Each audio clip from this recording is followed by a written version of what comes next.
Okay, so till today, whatever we have discussed, it was uh, all about free vibration. Okay, it was all about free vibration. So the discussion what we have done on spring mass system or simple pendulum, those are all free vibration. Okay, that means there we are telling that there is no air resistance present, no friction present. For example, in case of a simple pendulum, we said that okay, once you displace this simple pendulum, you will displace it and you leave it like that, it will keep on oscillating indefinitely. Okay, so that is like that means you are assuming that there is no air resistance present in the system. It's in vacuum kind of thing. So it will try to oscillate indefinitely, means for infinite number of times. Similarly, we have done this spring mass system. So we told, okay, this is my mass, and let this mass be on a ground.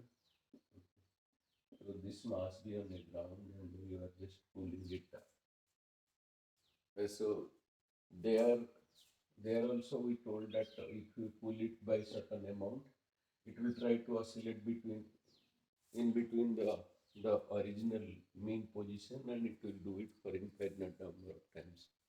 It means that is also here we are assuming this friction between this block and this surface and this block is zero. There is no friction. So these are all ideal things. Okay.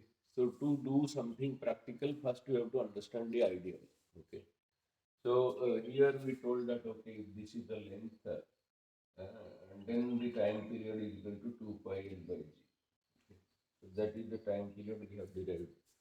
Similarly, if this mass is m and the stiffness is k, then time period is equal to 2 pi m by k. Like this, from this, if you know this, you can find out the frequency, you can find out omega, all these things you can derive. Okay. So with that background, we'll now get into this is called this is free vibration. Okay. Free free vibration. What we have studied is free vibration. So the natural frequency of a system you find by studying free vibration.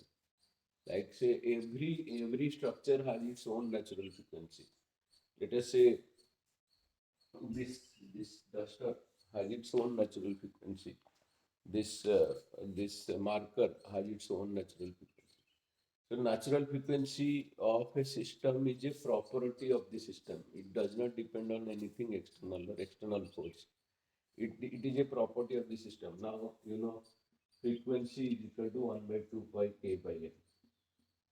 That means here you can see frequency is dependent on square root k and square root 1 by n. Right? So frequency depends on the mass. Okay. If it is a heavier substance, its frequency will decrease. Okay. And frequency also depends on the stiffness. Okay. You are a stiff member. Like suppose a thin person is less stiff. A heavy person is more stiff. So their natural frequency will differ. Okay. So we said that a very stiff person he will have more natural frequency. A heavy person he will have more natural frequency as compared to a thinner person. So the natural frequency is something which is the property of a system. It does not depend on anything external. So it depends on the geometry. Like I am telling the length, the breadth, the thickness or the height or whatever. These are all the geometric dimensions. So it depends on those things. Geometric dimension. Also it depends on the material property. What are material properties? We have studied about the Young's modulus. Okay. So Young's modulus is nothing but we used to write it as Y or Young's modulus, which is nothing but the stress by strain. Okay, so that's a property of the system. So we were while studying the stress strain curve. This is your stress, this is your strain, and you are trying to draw some this kind of a curve. So the slope of this curve is sigma by E is nothing but your sigma by strain is nothing but your Young's modulus. So that is also a property of the system. So that means we will say that steel is stiffer than aluminum. Steel is steel E is greater than aluminum E, right? That means aluminum will have the steel will have higher natural frequency. So the natural frequency depends on the natural frequency depends on the geometry. Geometry are nothing but the different dimensions like length, breadth, height, thickness. These are all geometry. Not only on the geometry but also on the material, right? So the natural frequency depends on the geometry and material, and it does not depend on anything external. Okay. So the study of free vibration helps us to calculate the natural frequency. In designing any structure, you need to know the natural frequency of that system. Because, for example, you are doing a building, you are designing. So you need to know the natural frequency of that building, so that if there is some earthquake or if there is some air load, so what can be the frequency of that external force? So I'll design my system so that it is away from that particular frequency, so that there is no resonance. If there is any resonance, then it will try to, the system will collapse. So that's why it is very, very essential for knowing the natural frequency of a system. So what we are doing is all free vibration. Here there is no continuous force acting. When a continuous force acts on the system, that is called forced vibration. But in this case, there is no continuous force acting. You just displace it and leave it like that. But on this spring, if continuously a force is acting, let's say F is equal to F0 sin omega t, some sinusoidal force is continuously acting. If a force is continuously acting, then that is called forced vibration. But in this case, you just displace it and remove it. That means it's a free vibration. There is no force acting on it. If continuously a force is acting, then that is called forced vibration. See, in this case, what is happening? This is my spring. Okay. So this is my mass, and like I have just displaced it. I will just displace it and leave it like this. That means the external force is zero here, right? But instead of external force is zero, means there is only one restoring force, F is equal to minus K. Okay, only one restoring force there. So using this F is equal to minus Kx, I have derived everything. Okay, but this is free vibration. Okay, there is something called free damped vibration. So in this case, we have assumed the absence of damping. Damping is nothing but a friction. So there is free vibration, there is free damped vibration, and then there is forced vibration. These are the three things we study in vibration: free vibration, free damped vibration, and forced vibration. So whatever we have studied till now is free vibration. Then now what we are going to study next is free damped vibration. After completing free damped, we will go to forced vibration.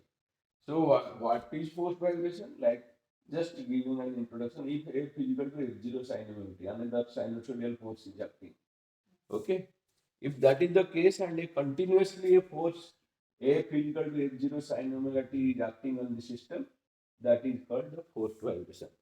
So any like when we design any aircraft structure or an engine or a blade, so a blade is rotating inside the gas. So it will see some gas always hitting the blade with some frequency. The blades are rotating. So with some frequency, the gas is hitting that blade. That means we need to know the frequency of that blade. If it matches with the gas flow frequency, there are chances that that blade will break. So we should know the natural frequency of the blade, like in any engine or in compressor or in turbine. We need to know the natural frequency of the blade. So how to design so that the forcing frequency is not equal to natural frequency. Similarly, I will give the example. Usually they give like suppose there is a bridge. Okay, the bridge will have its natural frequency. The soldiers are marching on the bridge. Okay, so the soldiers will that the marching of the soldiers is nothing but a forcing function. So that forcing function will have some frequency. So if both frequency matches, then the bridge itself will collapse. Can you imagine one person or 100% just standing static in static manner on the bridge? It will never collapse because for static design it is fine, but for dynamic design it is you have to take into consideration. See, we know that the bridge can take this much of load. That is called static.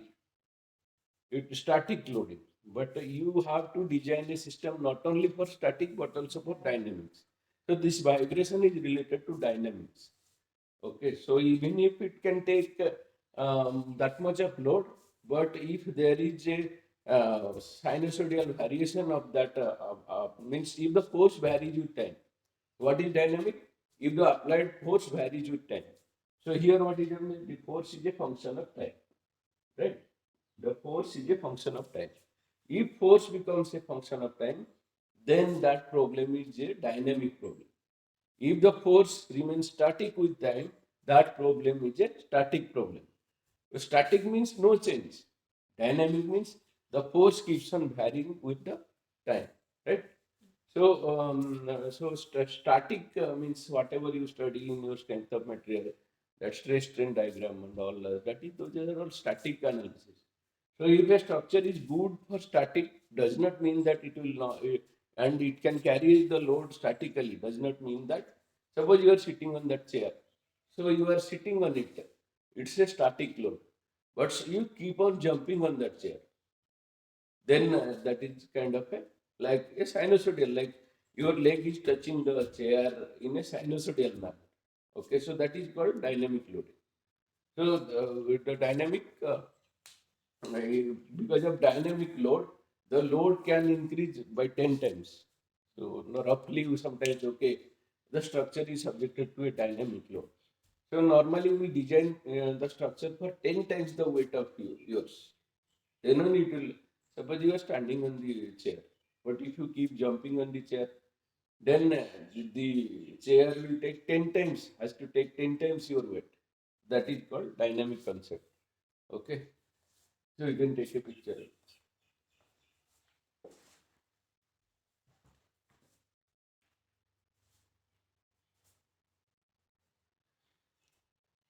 Oh. Yeah, so the natural frequency we have discussed is like omega is equal to k by m. Okay. So now we'll derive the natural frequency of damped vibration. Okay. So we have discussed there are free vibration, there are free damped vibration, and there will be forced vibration. Forced vibration we will cover in the next class. Free damped vibration will, like with a background to the free vibration, we'll discuss about free damped vibration.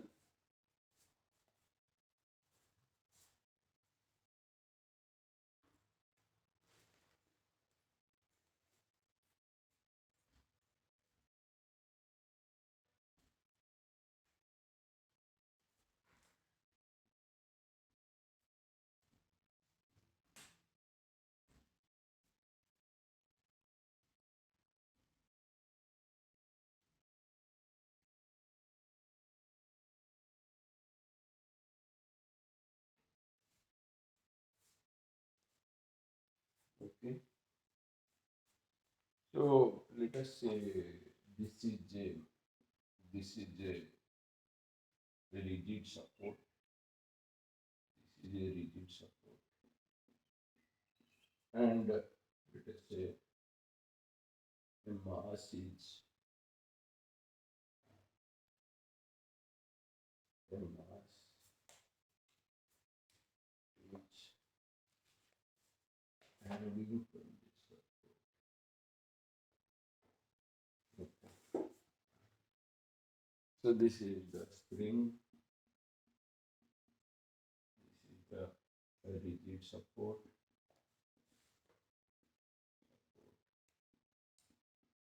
and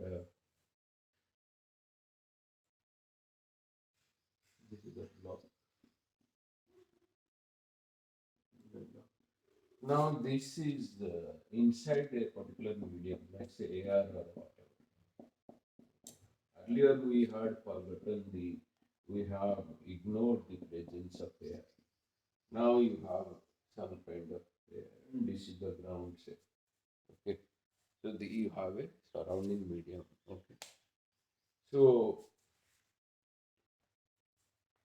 what will happen? Like after a particular amount of time, after a particular amount of time, this like it will.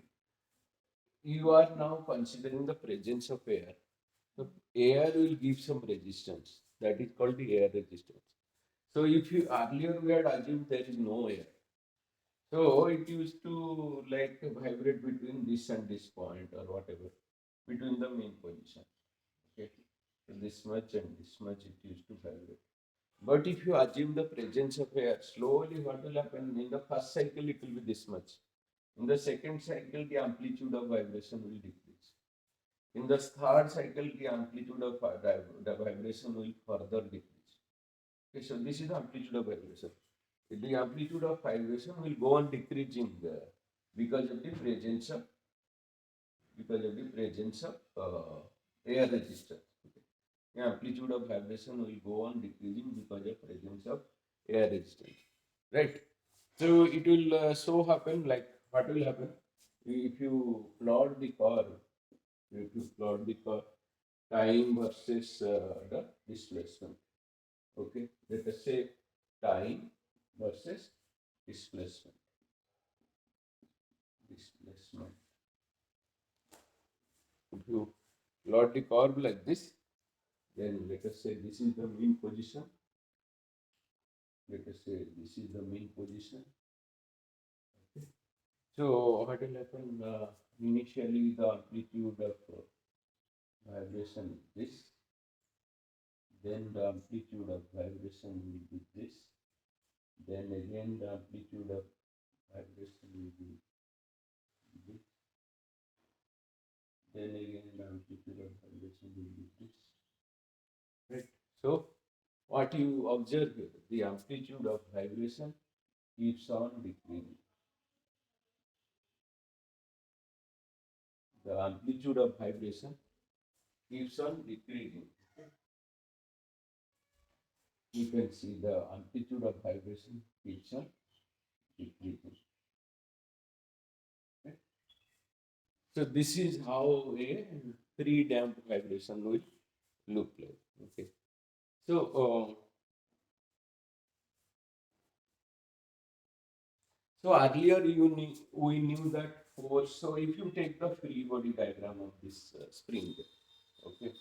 So earlier, like say, you displace this spring by a force set. Okay, just you apply some force set, and you remove that. Okay. So the restraining force was like minus kx, right? The restraining force was minus kx. Because when you are trying to displace it, because of the spring constant, like say you, you have you have the rigid support, so you are trying to displace it by a distance x. When you are trying to displace it, there will be a restoring force, which is nothing but F is equal to minus kx. Okay. So uh,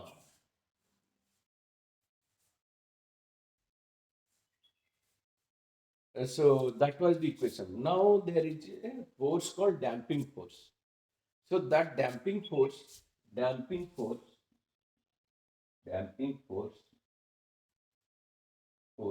is directly proportional to velocity of this mass. Okay. So this damping force is directly proportional to velocity of the mass. So in addition to this restoring spring force, there will be another force which is called the damping force. And there is something called damping coefficient. Okay. Damping coefficient.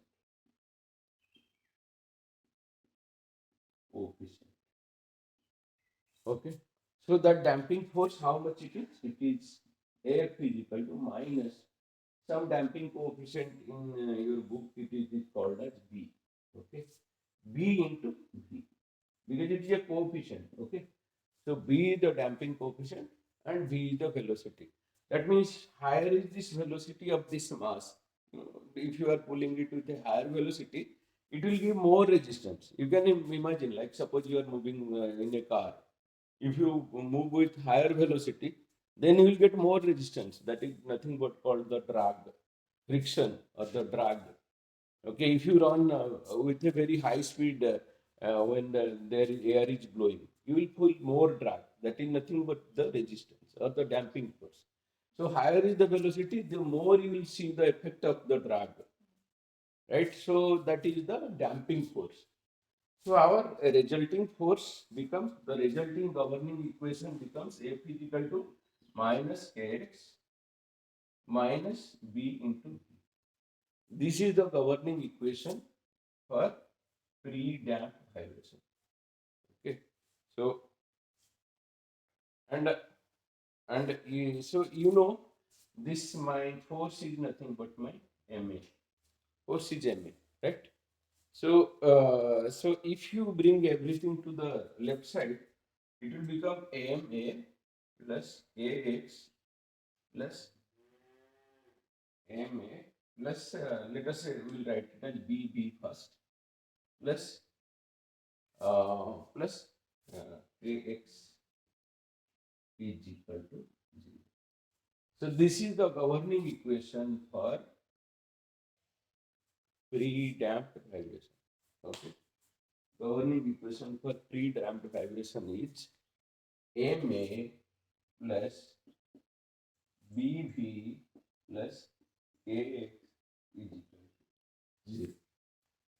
This is the governing differential equation. Actually, we call it as differential equation. Okay. So, what is A actually? What is A? A is acceleration, right? Force-driven mass and acceleration. So we know A is nothing but your dx square by dt square, correct? Dx square by dt square. Second derivative of displacement is acceleration. Clear? Similarly, velocity. First derivative of displacement is called velocity, right? That is the first derivative of displacement is velocity. And the third one is just x. Okay, so this equation reduces to m dx square by dt square plus b into dx by dt plus a into x equal to 0. So if we can solve a differential equation. So um, what is that? Okay. So can you take a picture of this? We'll rub it up.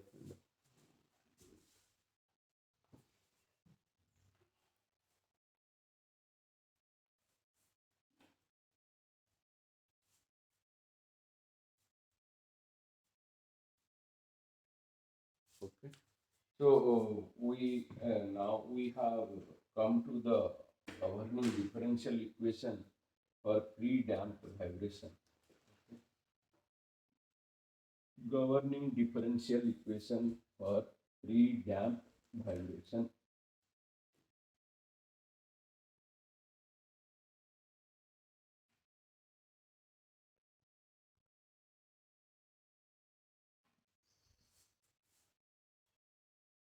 So m dx square by dt square plus b dx by dt plus kx is equal to.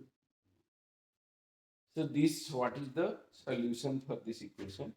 So without going into details of solving the differential equation, we will conclude that x value is how much is the x value?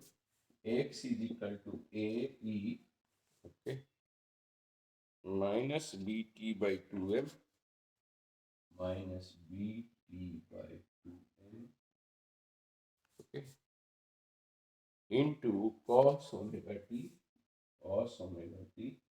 plus.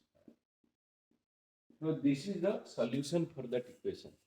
So finding the value of the displacement, if you put this thing on this equation, it will give right side will be equal to 0.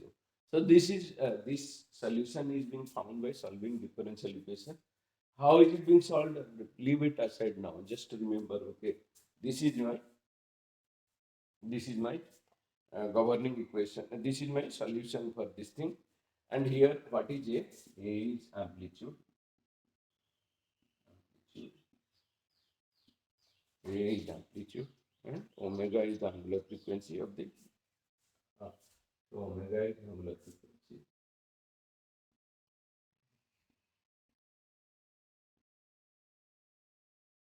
Omega is the angular frequency of the damped oscillations. Okay. So,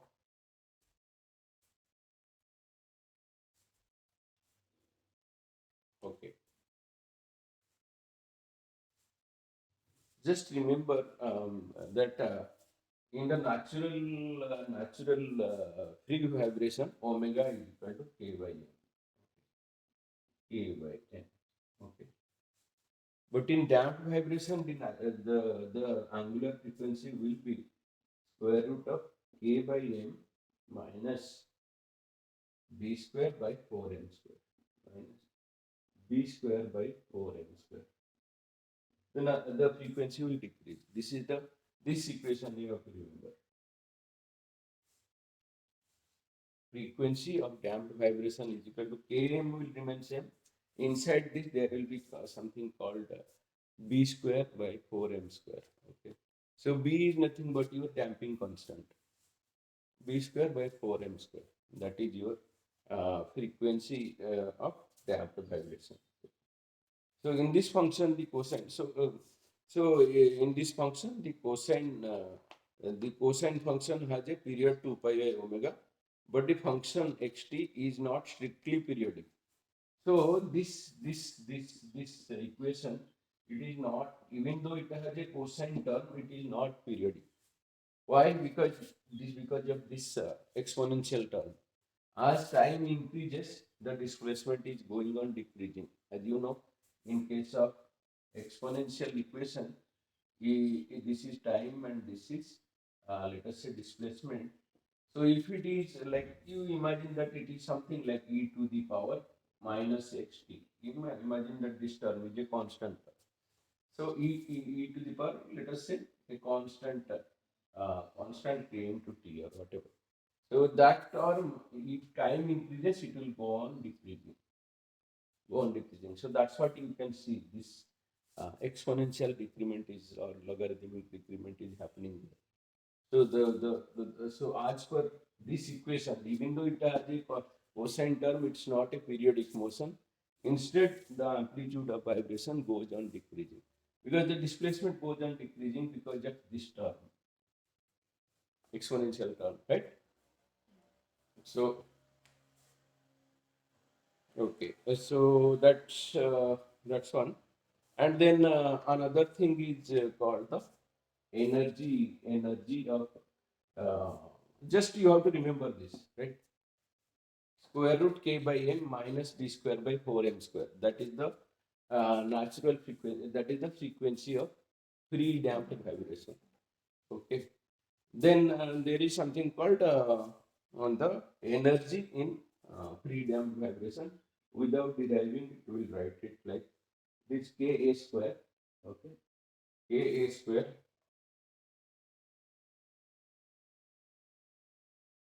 e to the power minus bt by n. Et by m. So just like that is the energy. That is the energy in free damped vibration. Okay.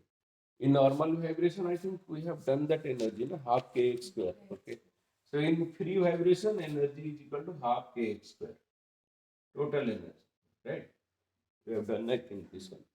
So this here, like kx square means the, if you replace this x by amplitude, that is the maximum energy, the total energy. At any point of time, this is the kinetic energy. But the total energy is half a square, the total energy. So in free damped vibration, in addition to this term, we have to multiply it by e to the power minus bt by n. That you have to remember.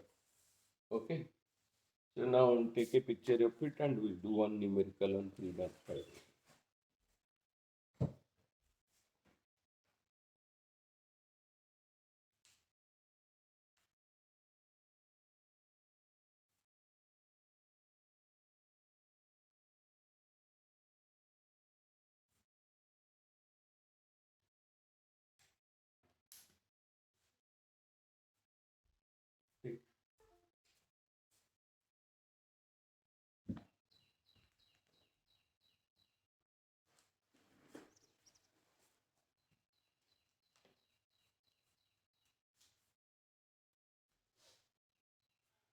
Okay. So we'll now try to solve one numerical on free damped vibration. Okay. We'll now after doing this, we'll try to solve a numerical on free damped vibration.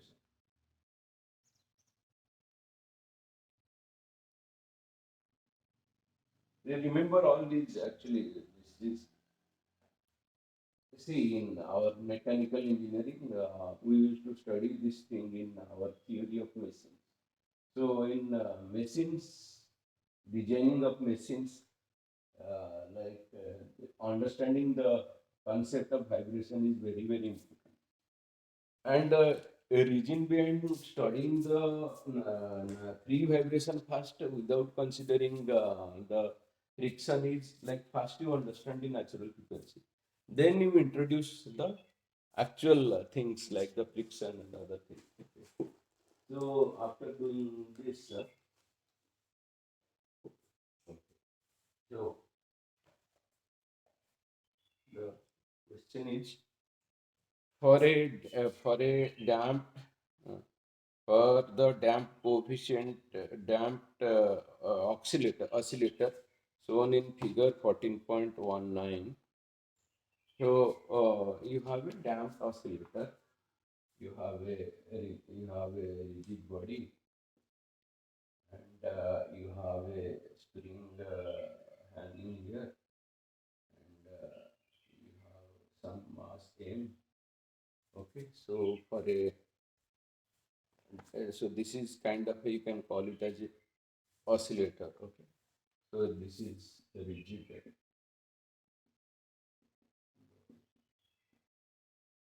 Okay, so the question is for the damped oscillator shown in figure. This thing, the mass of the block is 200 gram. So this mass is 200 gram. Mass is 200 gram. Okay, and stiffness is 90 meter inverse or Newton per meter. Okay, that is one. And damping coefficient B is 40. B is 40.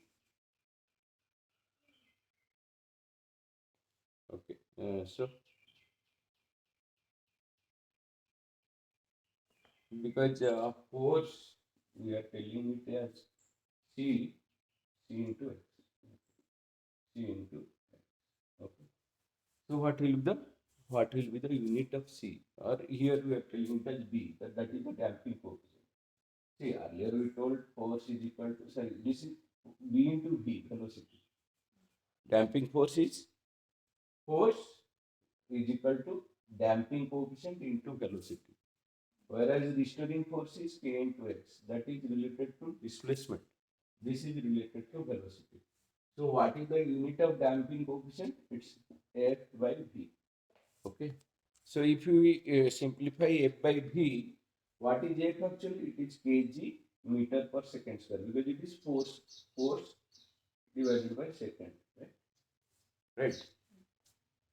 Mm. So it is second square. Okay. So it becomes second cancel. It will become kg meter per second.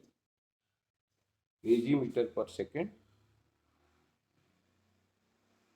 or so that is the unit of B, right? So in this case, the B value is 40. So right, kg meter per second. Okay. Hmm. Force per velocity. Oh, sorry. Velocity is meter per second, right? Meter per second. So meter cancel. It becomes kg per second. Becomes kg per second. So in this numerical, they have told it is 40 gram per second. So these are the things they have given. Okay, with all these things given, calculate the period of oscillation. Okay, so we want to find out the period. Like first, we will find out the angular frequency of damped vibration, which we have written to be angular frequency is written to be k by m minus b square by 4n square. You have to remember this value. We cannot derive actually. We don't have that much of time, and it is being in for your curriculum for 12. They have directly written this one. Okay, so k by m b square by 4m square. So you know k, you know m. This b instead of gram, you have to convert it into kg. So it will become 0.040 kg per second inverse. Okay. So B you will replace, K will replace, M will replace. After replacing everything, you will find the natural frequency. Sorry, the angular frequency. Okay. So if okay, they are asking first calculate the period of oscillation. Okay. Uh, okay. Then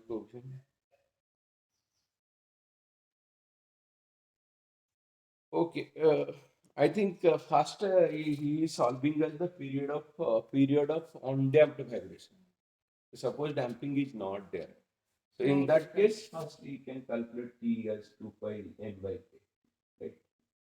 But if you want to find the period of damped vibration, this omega t is nothing but 2 pi by t. Right? 2 pi by t. So 2 pi by time period of damped vibration. Okay. That is equal to this one, k by m minus b square by 4n square. So knowing this, you can now find out the TD. So T is this without damping, TD is with damping. So now you can replace these values and find out what is the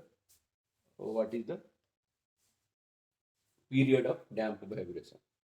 Okay. Now you take a picture of this. We'll go to the next step.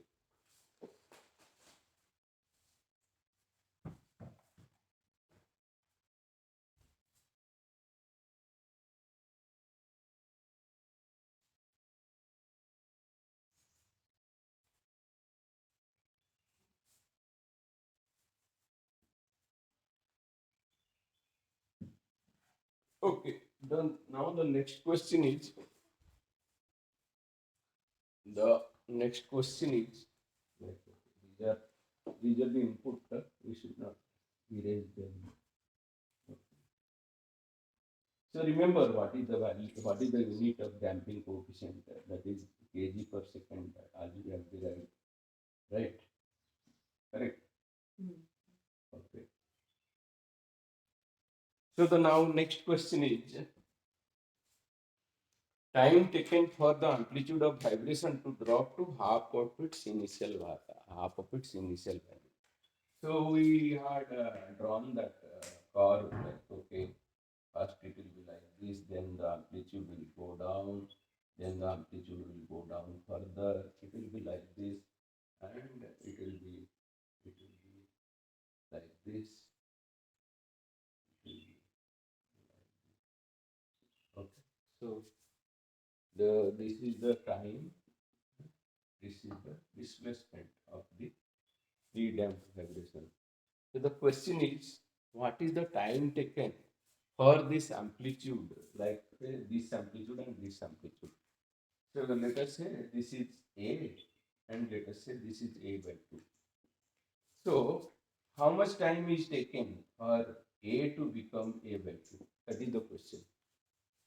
How much time is taken for A to become A by 2.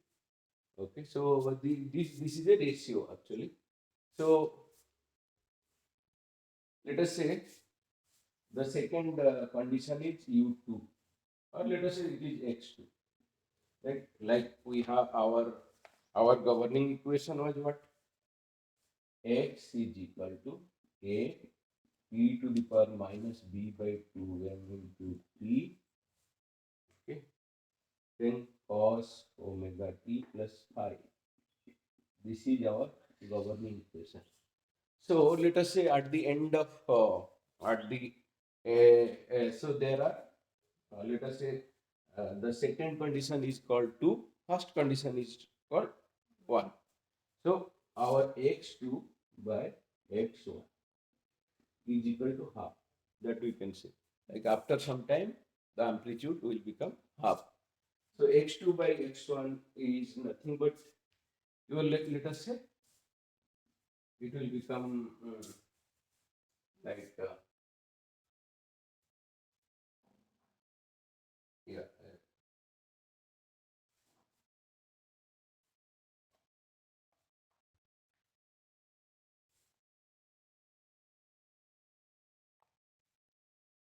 it will become let us say a cancel out. Okay, so it will become e to the power minus b plus t plus t plus.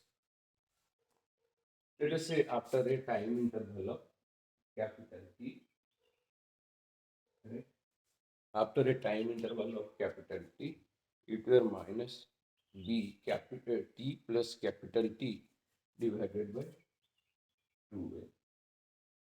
This is the new equation, the numerator. And in the denominator, e to the power minus b t by 2a. This is this is uh,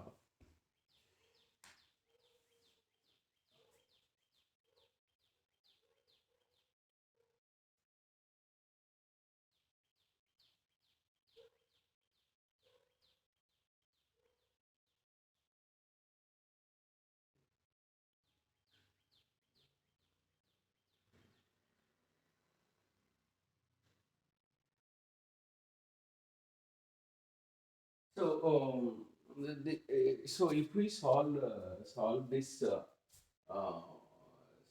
solve this actually rather than this, so this is actually it will be a little bit complicated one. Just understand that here we are replacing t by t plus t capital T after some time, and the denominator is small t. Okay, so what it becomes like x2 by x1 is equal to half. Okay, which will get simplified to something called e e e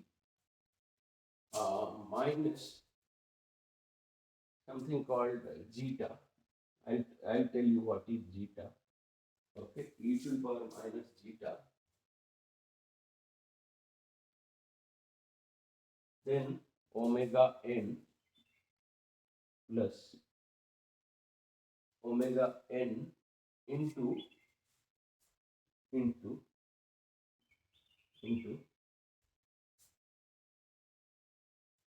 P1 P1 plus capital T divided by e to the power minus zeta omega n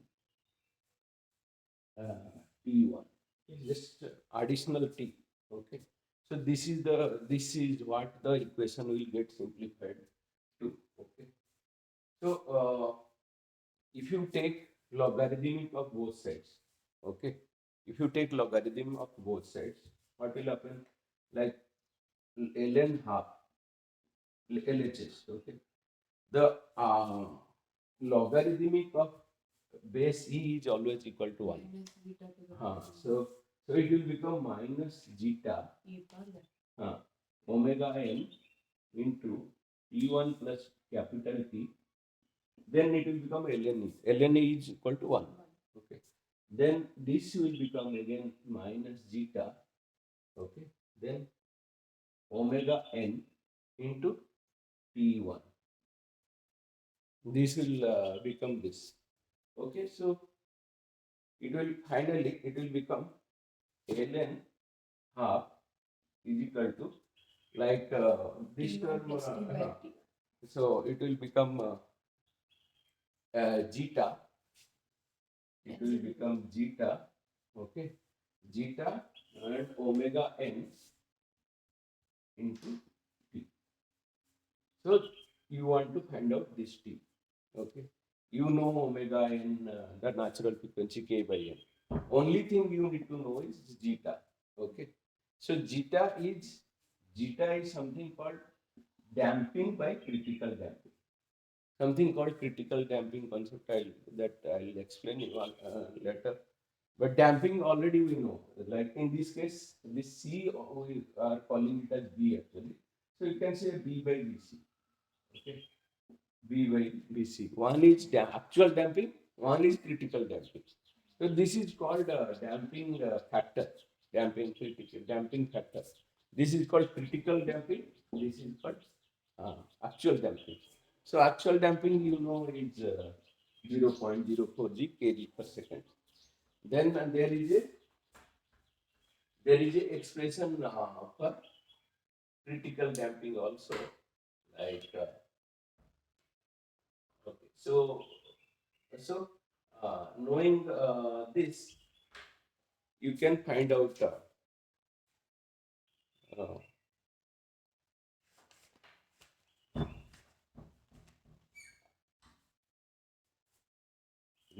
so no, you know ln half, and you want to find out t.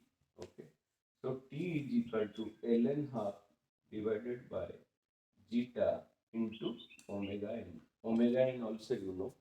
So knowing this, you can find out the t. So this zeta is nothing but b by bc. Okay. So this what is the value of bc, that also you can find out easily. Okay. So ln half. So this value actually, this value of zeta uh, into omega n, if we multiply these two values, zeta into omega n, the value will be b by 2l or c by 2l, b by 2l. So this term, zeta into omega n is equal to b by 2l. Okay. So you know b, you know mass in kg, you can replace it here. So how this term has been derived, I will tell you what is critical damping coefficient. So if you multiply critical damping coefficient with the natural frequency, you will find this value. So I'll tell you how to get this critical damping coefficient. I'll explain in the next class, so that it will be easier for how this equation is being derived. You can find it. So now replacing all these things, you will find that this T is equal to 6.93 seconds. So this is 6.93 seconds. So after 6.93 seconds, your amplitude will be reduced by half. Okay. So, so that is about pre-damped vibration. So we have covered the concept of damped vibration, and then we have derived the angular frequency for damped vibration, and then we have solved some numerical on damped vibration. Maybe this there are certain things you need to remember. So this uh, this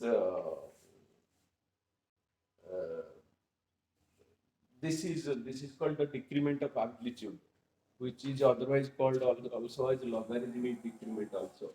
Okay. So this logarithmic decrement is a very important concept in pre-damped vibration. Maybe we'll make some small notes on these 2-3 formulas, because at this stage you cannot derive everything, but you may get a numerical.